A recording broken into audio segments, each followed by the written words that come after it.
Hip-hop is a diverse genre and is filled with different subgenres coming from different places. In today's video, we're going to take a look at one of those places and subgenres. Today we're going to dive into Southern rap.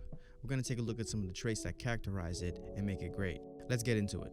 The Southern sound is grimy, dirty, soulful, and really makes you feel the passion.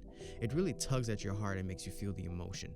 It can also be epic, fantasy-like, and religious in a way that other rappers from the different coasts aren't. Of course, you guys got like DMX, who was known for his religiosity, but that's an exception, not the rule.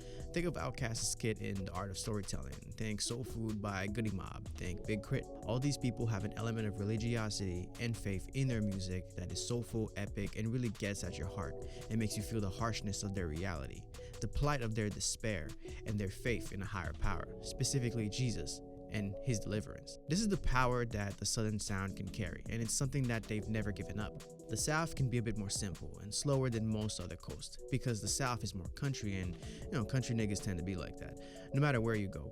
When I say slow, I'm not talking about intelligence, I'm not saying they're stupid, I'm just talking about their pace. South doesn't rush or isn't usually as busy as the city in terms of their pacing and the way they move. People in the city are always in a hurry, and therefore their mood and their way of doing things tend to reflect that.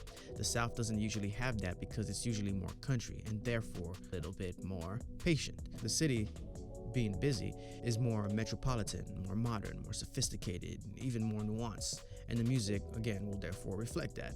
But the South, being a bit more simple, more conservative, and less concerned about being complex most of the time, and a bit more black and white, will again reflect those things in their music. There are cities in the South, of course, and I know that. Again, there are exceptions to the rule, but you understand. Listen to the music, the things they talk about, and you'll see. For example, in songs like Free by Goody Mob, you can see that in this song, you can feel the pain, the sorrow, and the struggle. The way CeeLo's voice carries all these emotions, but at the same time, the defiance and fight in his voice. The song title is called Free, and it's about being free from pain, suffering, and all this world's struggles. It echoes a feeling we've all felt when we were in a situation where shit was just too fucked up. And it's about fighting through that and getting over it. If we look at Thought Process by Goody Mob as well, we can see that the instrumental in this record really carries the emotions along with the lyrics. You can feel it in that beat.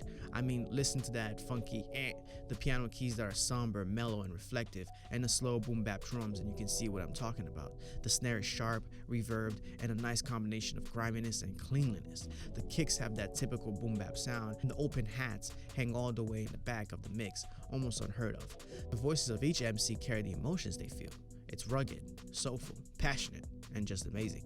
There's also a certain ruggedness and toughness that's different from the East Coast and West Coast. The Southern sound has more warmth to it. I don't know.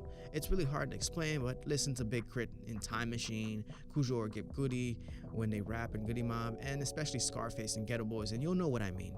The other thing about their voice that we can't ignore is their Southern slang.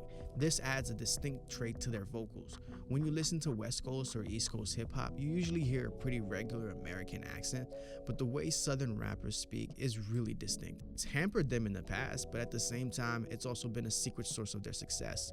The way Pimp C would sound on a track was always dope as fuck. Like, you couldn't listen to this man and not think he was the coolest motherfucker in the room. In one instance, people were asking him about his music, and he said, "I don't really say anything that's super clever, I just say it a little more cooler."